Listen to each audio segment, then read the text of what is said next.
फरीदाबाद नाम के एक शहर में एक आदमी बस चलाता था। उस बस के कंडक्टर का नाम बिल्लू था। बिल्लू एक बौना आदमी था। वो होशियार था लेकिन साथ साथ एक अच्छे दिल वाला भी था। एक दिन वो स्टैंड पर खड़ा था, तभी एक आदमी आता है। अरे सुना, दिल्ली चलेगा क्या? दिल्ली नहीं जाएगा, जाओ यहाँ से। अरे पर क्यों नहीं जाएगा? मेरी बस है और मैं अपनी मर्जी का मालिक हूँ। नहीं जाने का बोले तो नहीं जाने का, समझा क्या? चल अब 1 की गोली ले और निकल यहाँ से। अबे तू आदमी है या पैजामा? तुझे जो समझना है समझ, क्योंकि समझ समझ के समझ को समझो। समझ समझना भी एक समझ है। समझ समझ के जो भी ना समझे मेरी समझ में वो ना समझ है, समझा क्या? नहीं ना, चल जा अपने बाप से पूछ। बिल्लू से दो बातें करके वो आदमी वहां से चला जाता है। बिल्लू बस लेकर निकलता है, तभी रोड पर एक आदमी और उसकी बीवी बहुत देर से बस का इंतजार करते रहते हैं, लेकिन कोई बस वाला रुकता नहीं। वो आदमी उसके बीवी के पेट में गुब्बारा छुपाकर प्रेग्नेंट होने का नाटक करने को कहता है।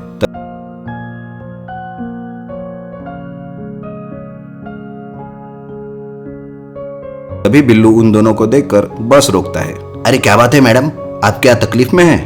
बोलिए कहाँ जाना है? तभी उस औरत का आदमी अपनी बीवी को बोलता है, देखा जाने मन कैसे मैंने बस रोकी।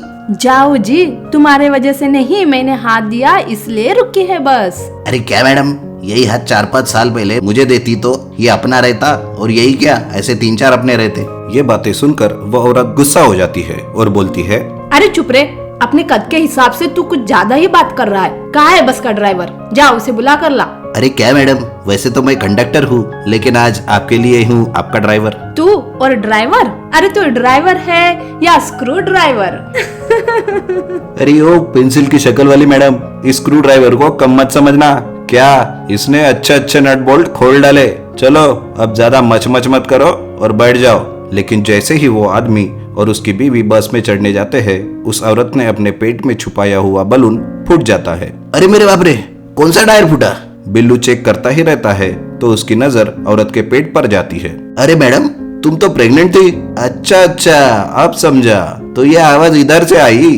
तुमको मजाक करने के लिए सुबह सुबह मैं ही मिला क्या? चलो उतरो नीचे। अरे बिल्लू, हमें माफ कर दो। दरअसल ये मेरी गर्लफ्रेंड है, इसे घुमाने के लिए लेके जाना था, लेकिन कोई बस ही नहीं रोक रहा था, इसलिए हमने ये नाटक किया। प्लीज चलो ना, तेरी बीवी की तरफ देखकर बस में बिठा रहा हूँ, समझा ना? चलो जल्दी बैठो। उनको लेकर बिल्लू बस को आगे बढ़ाता है। दूसरे बस स्टैंड पहुंचकर बिल्लू बस के लिए सवारी की राह देखता रहता है। तभी वहाँ 2 लड़के आते हैं। वो फोन में कुछ करते रहते हैं। अरे बिल्लू, बस में जगह है क्या? हाँ, बस तो खाली है। बोलो कहाँ चलना है? तुम बस चलाओ, हम चलते चलते बताते हैं। बिल्लू ड्राइवर को बताने लगता है, हाँ यहाँ से लेफ्ट लो, अब राइट लो, अब सीधे लो, फिर से राइट लो, अब लेफ्ट लो, फिर से सीधे चलो, राइट लो, लेफ्ट लो, हाँ चलो सीधा सीधा। दिन भर दोनों लड़कों की लेफ्ट राइट से बिल्लू परेशान हो जाता है और एक जगह पर बस रोक देता है और चिल्ला के कहता है, नीचे उधर नीचे। ये क्या लगा रखा है? कभी लेफ्ट कभी राइट, कहाँ उतरना है ये भी नहीं बता रहे। क्या लगा रखा है बे तुम दोनों ने? अरे लेकिन हम बताने वाले थे। अबे कब बताने वाला था? भोपाल पहुंचने के बाद। क्या कहा? भोपाल? अरे लेकिन अभी हम कहाँ हैं बिल्लू? अबे तुम्हारे लेफ्ट राइट के चक्कर में फरीदाबाद से आगरा पहुंच गए हम। निकाल 5000 रुपया, और वो भी जल्दी से। क्या कहा? आगरा? इतनी दूर आ गए? अरे बिल्लू, हम वापस कैसे आएंगे? हमारे पास तो इतने ही पैसे हैं। अबे तो ये गेम खेलने से पहले सोचना था ना। खेल तो रहे, वो भी बस में बैठकर। इतने बड़े नवाब बनकर खेलोगे तो यही होगा ना। अब खेलते बैठो आगरा के ताजमहल पे अपना ये गेम। लेकिन तुम तो मत करो हमारा गेम। बिल्लू 5000 रुपए लेता है और बस को वहां से आगे लेकर चला जाता है।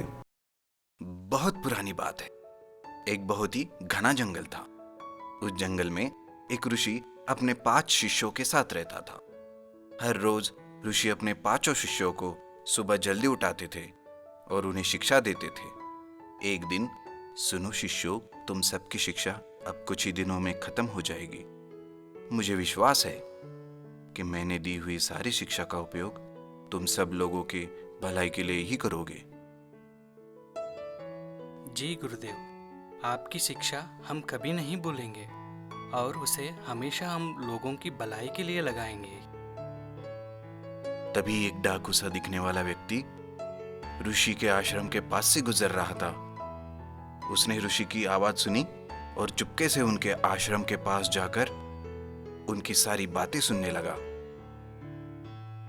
ठीक है शिष्यों, आज ध्यान लगाने के बाद मैं तुम सबको एक ऐसा मंत्र बताऊंगा जिससे तुम सब मरे हुए किसी भी प्राणी या व्यक्ति को जीवित कर सकेंगे।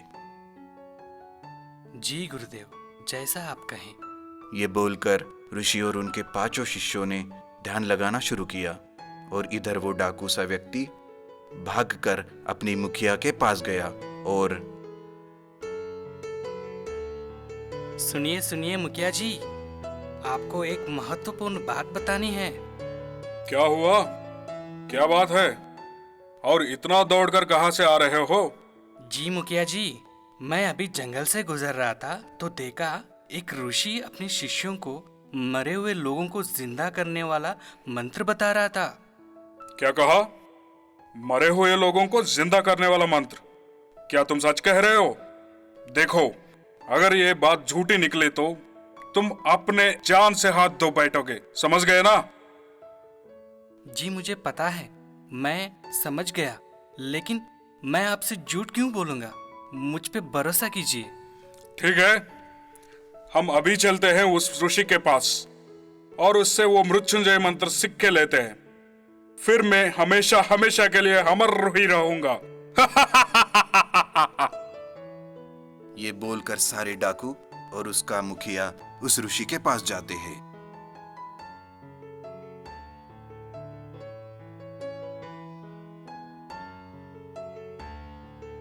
पकड़ लो इन सबको और उस ऋषि को मेरे पास लेकर आओ। अरे अरे हमें क्यों पकड़ रहे हो? हमें मत मारो। हमको कुछ नहीं पता, हमने कुछ नहीं किया। अरे ये बेचारे तो मेरे शिष्य हैं और वैसे भी हमारे पास कुछ नहीं है आपको देने के लिए। कृपया करके हमें छोड़ दीजिए और मेरे शिष्यों को मत मारिए।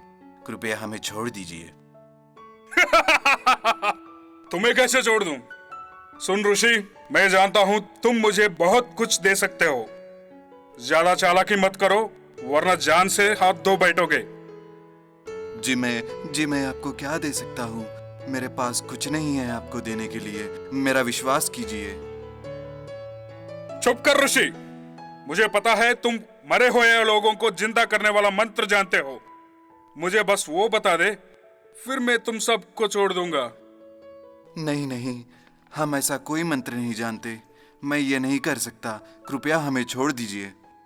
अच्छा, तो फिर ठीक है, तुम सब मरने के लिए तैयार हो जाओ। मुखिया ये बोलकर सारे शिष्यों और ऋषि पर तलवार लगाता है। तभी ऋषि सोचता है, अगर इस डाकू मुखिया की बात नहीं सुनी तो ये सबको मार डालेगा। अगर इस डाकू मुखिया की बात नहीं सुनी तो ये सबको मार डालेगा। इससे हम तो लड़ नहीं सकते, लेकिन चालाकी से काम लेना होगा। ठीक है, मैं बताता हूँ, लेकिन वचन देना होगा कि तुम हम में से किसी को भी नुकसान नहीं पहुंचाओगे। ठीक है, मैं किसी को नुकसान नहीं करूंगा। अब जल्दी से मरे हुए को जिंदा करने वाला मंत्र बताओ मुझे। ठीक है, यह मंत्र सीखने के बाद इसे काम करवाने के लिए सबसे पहले पर इस्तेमाल करना पड़ेगा, तभी ये काम करेगा। ठीक है ना? ठीक है, मैं वो सब कर लूंगा। अब जल्दी से बताओ मंत्र। ठीक है, चलो शुरू करते हैं। ऋषि डाकू मुखिया को सामने बिठाकर मंत्रोपचार शुरू करते हैं। थोड़ी देर में डाकू मंत्र सीख जाता है।